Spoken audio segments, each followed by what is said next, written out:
মোহনপুর বলে একটা গ্রাম ছিল। সেখানে চাষি ও চাষির বউ বাস করতেন। চাষির বউ ছিলেন জমিদার ঘরের মেয়ে। চাষির বউ নিজেই চাষিকে পছন্দ করে বিয়ে করে। আর চাষির দুই সন্তান, একটা ছেলে আর একটা মেয়ে। চাষি কৃষি কাজ করতেন আর চাষির বউ পুরো বাড়িটাকে সামলে রাখতেন। তবে তারা সবসময় হাসি খুশি থাকতো। কি গো, আজ মাঠে যাবে না? আরে হ্যাঁ গিন্নি, মাঠে তো যাব। যাও, তুমি আমার জন্য কিছু খাবার করে নিয়ে এসো। খাবারটা খেয়ে মাঠ বেরিয়ে যাব। আজ মাঠে অনেক কাজ গো। আচ্ছা, তুমি ওঠো আর সীমা আর মোহনকে একটু উঠিয়ে দাও, ওদের স্কুলের টাইম হয়ে গেছে। সীমা, মোহন, উঠে পড়ো তোমরা, তোমাদের স্কুলের টাইম হয়ে গেছে বাবা। ওঠো। না, আজকে আমরা স্কুল মোটেও যাব না। কেন রে মা, কেন যাবি না? দেখো বাবা, পাশের গ্রামে মেলা হচ্ছে, তোমায় কদিন থেকে বলছি আমাদেরকে ওই মেলায় নিয়ে যেতে, তুমি তো শুনছোই না আমাদের কথা। আচ্ছা বাবা, তুই স্কুলে যা, স্কুল থেকে এসে আমি তোদেরকে মেলা নিয়ে যাব, কেমন?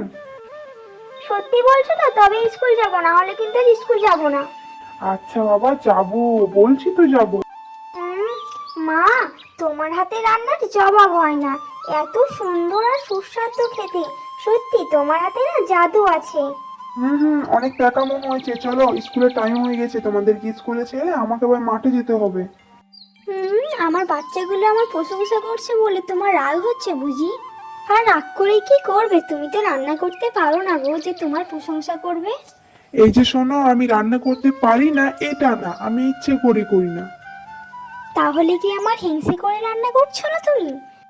আরে না না, তেমন কিছু না, চাইলে হয়ে যাবে একদিন রান্না আমার হাতে।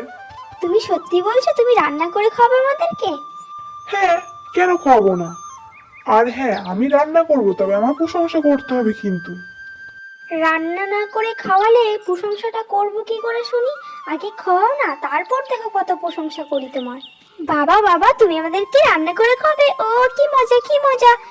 আচ্ছা বাবা, আচ্ছা ঠিক আছে, আমি খাওয়াবো। আচ্ছা, আমি চললাম গো মাঠে। আর শোনো, বাচ্চা দুটোকে একটু রামু কাকার দোকানে আসতে বলো, আমি ওখানেই থাকবো, ওখান থেকে স্কুলে দিয়ে আসবো, কেমন? আচ্ছা গো, ঠিক আছে, আমি দিয়ে আসছি খাওয়া হয়ে গেলে। কি গো, বাচ্চাগুলোকে তো বলে ফেললাম মেলা নিয়ে যাবো, তবে আমার কাছে তো একটা টাকাও নেই, কি করি বলো তো? আচ্ছা শোনো, আমার কিছু জমানো টাকা আছে, তুমি বরং ওটাকেই নিয়ে যাও বাচ্চাদেরকে মেলা। তুমি কোথায় টাকা পেলে? আমি তো তোমায় টাকা দিই না। না গো, সংসারের থেকেই কিছু কিছু জমিয়ে রেখেছি, ওটাই আছে। হয়তো ভেবেছিলাম দুর্দশায় কাজে লাগবে। আর বাচ্চাদের খুশিটাই আমাদের খুশি, তাই বোন ওটাকেই তুমি নিয়ে যাও। আচ্ছা ঠিক আছে, সত্যি তোমার কোনো তুলনা হয় না। কি রে, তোরা এভাবে বসে আছিস, চল মেলা যাবো আমরা। সত্যি বলছো? হ্যাঁ রে, সত্যি, চল চল চল। কি মজা, কি মজা, আমরা যাবো মেলা, কি মজা, কি মজা! এ কি পিসিমণি, হঠাৎ তুমি? কেন রে, তোর বাড়ি আমি আসতে পারবো না? তুই না বলতে পারিস? তবে যতই হোক তুই আমার দাদার মেয়ে, না দেখা করে গেলে কি হয়? ওই যে সীমার বাড়ি গেছিলাম একটু, আসার পথে ভাবলাম দেখি একটু তুই কোন হালচালে আছিস। তোর তো আবার বিয়ে হয়েছে গরিব ঘরে, কেমন আর থাকবি বল? না গো পিসিমা, আমি অনেক ভালো আছি। আর ভালো থাকার জন্য টাকা পয়সার প্রয়োজন হয় না, চাই শুধু একটু শান্তি। এটা হলেই ভালো থাকা যায়। হ্যাঁ হ্যাঁ, ও আমার জানা আছে, মুখেই বড় বড় কথা আর নুন আনতে পান্তা ফুরোয়। বলছি পিসিমণি, আমি খারাপ আছি, আমার কোনো অসুবিধে হচ্ছে না। তাহলে তোমাদের কেন অসুবিধে হচ্ছে আমি তো এটাই বুঝতে পারছি না। আর তুমি এখন আসতে পারো, আমাদের বাড়িতে তেমন খাবার নেই তোমাকে দেবার মতো। যেদিন হবে সেদিন না হয় ডাকবো তোমায়।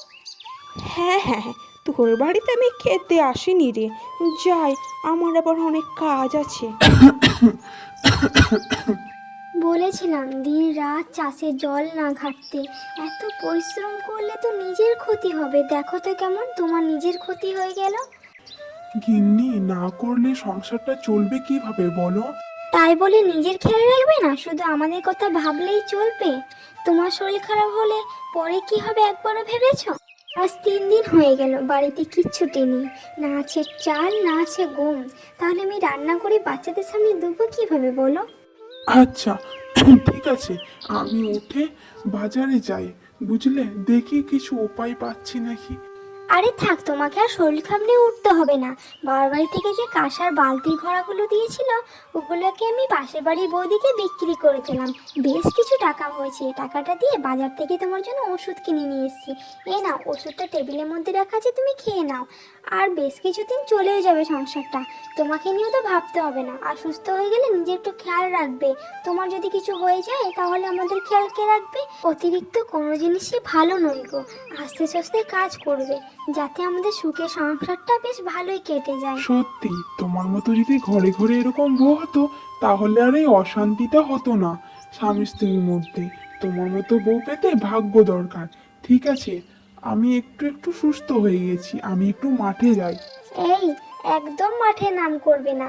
আর আমাকে নিয়ে তো আদিক্ষেতা করতে হবে না। আমি রান্না করছি, রান্নাঘরে এসো, সবাই মিলে একসাথে খাবো। অনেক দিন হয়ে গেল একসাথে খাওয়া হয়নি। তোমার শরীর খারাপের খাতিরে আমরা কেউই ভালো করে খাবার খেতে পারিনি গো।